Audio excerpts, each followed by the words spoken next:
Bueno, mientras tanto estamos conectados con Ariel Yehuldía, economista, que nos da la amabilidad de atendernos. Buenos días, Ariel. Federico Roveda te saluda desde On Radio. ¿Qué tal? Buenos días, ¿cómo estás?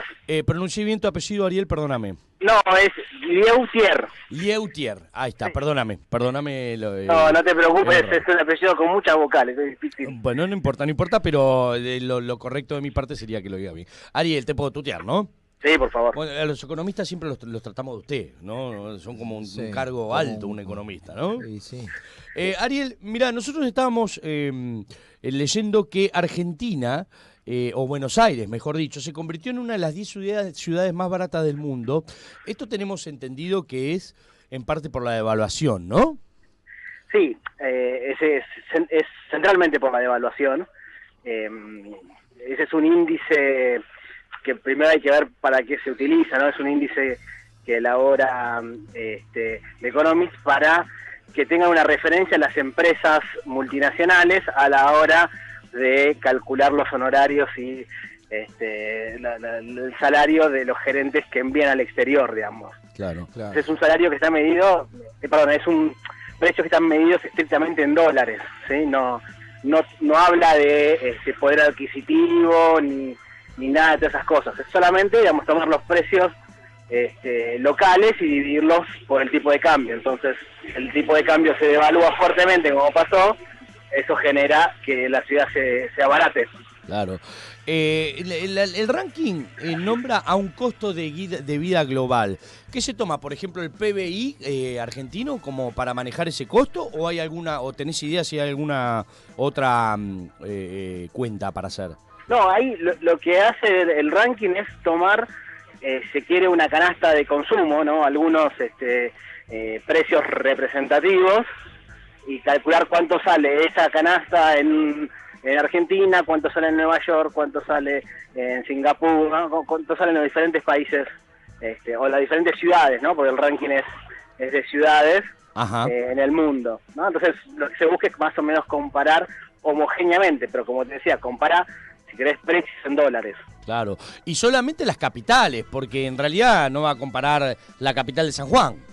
No, claro, como compara, digamos, los capitales y las principales ciudades, porque el objetivo que tiene es este que te decía, es decir, es mirar, digamos, cuánto sale vivir en estas ciudades donde las empresas multinacionales van a mandar a sus funcionarios, a sus directivos, a su personal. Claro. Y Ari, a ver, para modificar este ranking, ¿solamente tendría que estabilizarse el dólar? O mejor dicho, ¿cómo podemos hacer para estabilizar el dólar para poder mejorar este ranking? Creo que está mejor formulada, aunque sea muy amplia la pregunta, ¿no? Sí, en realidad lo que el ranking depende de dos cuestiones. ¿Cuánto sube el dólar y cuánto sube la inflación? ¿No? El año pasado nosotros, por ejemplo, tuvimos, para decirlo en números redondos, un 100% de devaluación, es decir, el dólar salía a 20 y para ponerlo en números redondos, a fin de año estaba a 40, es decir, en el año tuviste una devaluación del 100%. Pero tus precios no subieron un 100%, subieron un 50%, también para decirlo en números redondos, ¿no? Claro. Entonces esto hace que los precios, por ejemplo, si algo salía $1 a fin del 2017 y subió un 50% en pesos, digamos, como la devaluación fue mucho más alta, se abarata el precio en dólares, aunque en pesos sea mucho más caro. No sé si me explico la relación. Sí, que creo que... Buen día, Ariel. Ezequiel te habla. Consulta, ¿cuánto representa hablando de los turistas que vienen acá a gastar, o sea, que vienen con dólares y hacen el cambio a pesos, y bueno, obviamente que les resulta barato el vino, el restaurante, el teatro? ¿Cuánto representa ese ingreso para nosotros? Bueno, digo, no solamente cuánto representa el ingreso, sino cuánto, digamos, lo que se dice el saldo, ¿no? Cuánto representa el ingreso y cuánto representa el egreso, ¿no? Es decir, cuánto... Claro. En general este tipo de evaluaciones reales, es decir, cuando el dólar sube mucho más que la inflación, y aclaro, en el caso de Argentina del año pasado también más que el salario, ¿no? Eso te genera, por un lado, que sea más barato venir, Claro. y por el otro, que sea mucho más caro irte. Claro, Entonces, nos quedamos encerrados acá en la Argentina. Exacto, No salimos digamos, nunca más. Estaba el famoso chiste del año pasado de una evaluación que decía, bueno, con 20 me iba, no me acuerdo, a Miami, con 25 a Punta del Este, con 40 me voy a las Toninas, ¿no? Una cosa así. Más o menos.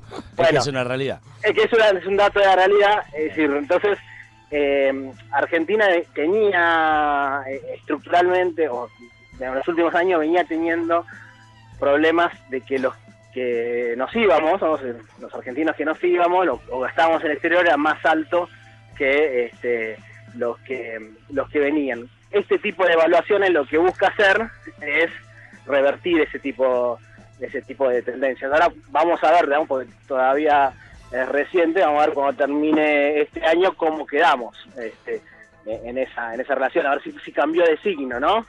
Vos decís para peor, ¿no? Vos querés decir más abajo, ¿no? Es como cuando uno lo dice desde la macroeconomía, diría, bueno, es bueno porque entran más dólares. Cuando uno lo mira desde las condiciones de vida, uno dice, bueno, es peor porque, digamos, tenés menos salario, tenés digamos, menos consumo. No solamente es que no te puedes ir de vacaciones, es que se dejan de consumir otros bienes que son mucho más esenciales, ¿no? Estamos viendo que la caída del consumo está afectando rubros, si se quiere, no suntuarios, uno podría considerar viajar al exterior como una cuestión suntuaria. Bueno, cayó en los viajes al exterior, pero también cae el consumo de leche, el consumo de carne, el consumo en los supermercados, esencial, ¿no? Es lo esencial, lo esencial ha caído. Muchas veces los economistas cuando hablamos del sector externo y entonces decimos no, porque estamos cerrando los desequilibrios externos y pareciera, digamos, que eso es una cosa que está bien. Bueno, sí, está bien en un sentido, pero también hay que ver el costo social de hacerlo, ¿no? Es lógico. Lo mismo pasa con las importaciones. Que no es un detalle menor el costo social para hacerlo, ¿eh? No es más, yo diría, o por lo menos creo que buena parte de los economistas cuando empezamos a nuestra carrera empezamos con una decisión de tratar de entender o tratar de pensar y poner nuestro talento mucho o poco al servicio de que la gente viva mejor. Claro, ¿no? lógico. Entonces, digamos, si la solución pasa por resolver los desequilibrios a costa de un padecimiento social gigantesco, bueno, no sé, yo por lo menos no estudié para eso. Ari, vos habías metido un chiste en el medio, cosa que me da un poco de pie. Nosotros, por ejemplo, yo soy licenciado en Comercio Internacional, estoy rodeado de despachantes de aduana también y licenciados en Comercio Internacional. Nuestro rubro, lo que nos da de comer todo el día a día, no es la radio, sino es el comercio internacional. Y nosotros, cada vez que estamos en una mesa y nos presentamos y charlamos, te dicen, sos despachante, vos robás. Yo como a vos como economista, ¿no te hacen la misma pregunta cada vez que te presentás y decís, che, ¿a dónde le invierto vos que sabés? Sí, es como muy dramático porque y es principalmente responsabilidad de la profesión, ¿no? Digamos que nos hemos puesto en un lugar como si uno pudiera predecir el futuro. Claro, aparte ustedes los economistas están re bien, ustedes la tienen como son economistas, no tienen plata, no tienen que tener ningún problema. No, claro, bueno, no sería el caso de la mayoría, por lo menos. Claro, ojalá fuera así. Sí, ojalá fuera así, ojalá, digamos, el título nos habilitara a ser, digamos, millonarios, pero bueno, no sucede. Pero, no, la verdad, básicamente la cuestión es que hay una, digamos, como los economistas trabajamos mucho de pensar escenarios, y hacemos proyecciones y estimaciones y demás, eso se confunde, yo digo, buena parte por responsabilidad de la profesión, en que uno puede predecir el futuro. La verdad que el futuro no es predecible, uno lo que puede es pensar, trazar escenarios, qué sé yo, digamos. A mí a veces me dicen, ¿cuánto va a estar el dólar a fin de año? Digo, no sé, depende de cuál sea la política del gobierno. Claro. Pero ¿cómo? Y sí, si el gobierno, digamos, mañana resuelve tener una posición mucho más agresiva y devaluar muy fuerte para resolver un desequilibrio externo, y bueno, el dólar va a estar mucho más alto de lo que uno debiera. Entonces yo te puedo decir cómo veo este escenario en esta coyuntura, pero las decisiones de política económica, las decisiones de los sectores, ¿no? Por ejemplo, el año pasado, a principio de año, la mayoría de los analistas consideraban que no iba a haber problemas con el tipo de cambio. Bueno, hubo decisiones de determinados fondos de inversión, determinadas cuestiones internacionales, más la fragilidad del plan propia del plan, que hicieron que en abril cambiara todo. Sí. Yo siempre digo lo mismo cuando hablo en reuniones con potenciales clientes o con colegas o mismo cuando hay una charla interesante y seria al respecto, porque nosotros no somos muy serios que digamos, pero siempre hay un lugarcito para ello. Digo, si la incertidumbre hoy en día fuera económica, o para este año fuera económica, uno puede proyectar un plan A, un plan B o un plan C en base a la economía de tu casa, tu economía personal, etcétera. Pero como la incertidumbre hoy día es política, no podés programar, podés tratar de crear un plan A, un plan B o un plan C, pero no significa que te vaya a dar resultado, porque la política no está basada en números, sino en personas.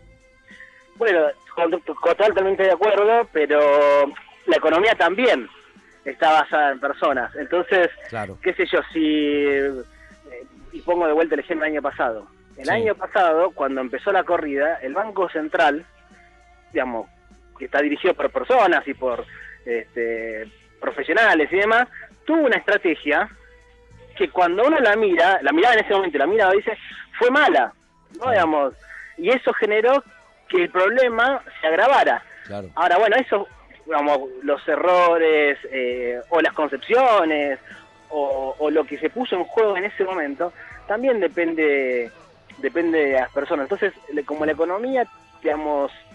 sí, si lo planeaste mal como economía, o el plan no te salió del todo como lo pensaste, también dependió de la persona. Y volviendo a lo que vos me decías, si todo el mundo me pregunta en qué pone el mango que tiene, yo siempre le digo, bueno, dos cosas. Uno, ¿para qué lo querés? ¿No? Es decir, ¿cuándo lo vas a usar? Claro. Y dos, ¿cuánto riesgo estás dispuesto a correr? Porque, digamos, en escenarios más estables uno puede decir, bueno, no quiero correr ningún riesgo igual. Bueno, eso entonces te da determinadas cosas que si estás dispuesto a correr muchos riesgos, te da otras. En escenarios de incertidumbre como el actual, bueno, ya todo el mundo te dice no quiero correr nada. Bueno, entonces me preguntas y ya sabes qué tienes que hacer. Son dos preguntas que me hiciste que ya me dan miedo invertir, así que te agradezco. Ariel, muchas gracias por el tiempito, me imagino que estarás ocupados, nosotros también tenemos que seguir, pero te agradezco la deferencia por habernos atendido y ya formás parte de este staff. Escuchanos por onradio.com.ar, bajate la app y espero poder molestarte el día de mañana para cualquier otra necesidad que tengamos. Lo mismo, quedamos a disposición para vos. Cuando ustedes quieran, un saludo grande a todos ahí. Gracias, Ariel. Era Ariel Liudier, economista, que nos... está en el Senado, ¿no? Él trabajando en el Senado, no sabemos dónde trabaja, ¿no? Por ahí. Bueno, digamos, está en la legislatura o en algún lado trabajando. Bueno, un agradecimiento muy grande para él. Más o menos quedó claro el panorama. Yo como no tengo plata, ¿qué hago? ¿Cuándo me vas a pagar? Con esto no. Chao.